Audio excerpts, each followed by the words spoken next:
పెద్దపల్లిలో అధునాతన సాంకేతిక కేంద్రం ప్రారంభోత్సవ కార్యక్రమంలో పెద్దపల్లి ఎమ్మెల్యే చింతకుంట విజయ రమణారావు పాల్గొన్నారు.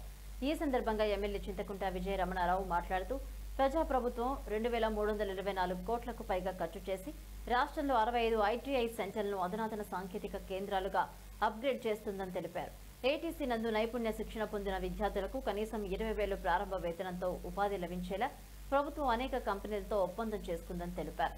పరిశ్రమలకు అవసరమైన నైపుణ్యాలు విద్యార్థులకు అందించేందుకు టాటా సంస్థ సహకారంతో ఏటీసీలో వివిధ కోర్సులు నేర్పిస్తున్నామని చెప్పారు.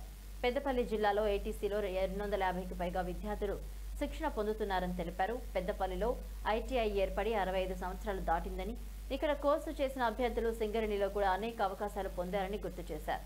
ప్రస్తుతం ఏటీసీ సెంటర్ ద్వారా అందించే నైపుణ్య శిక్షణ చాలా ముఖ్యమైనదని అన్నారు. యువత ఈ ఏటీసీ నైపుణ్య కోర్సులను సద్వినియోగం చేసుకోవాలని ఎమ్మెల్యే కోరారు.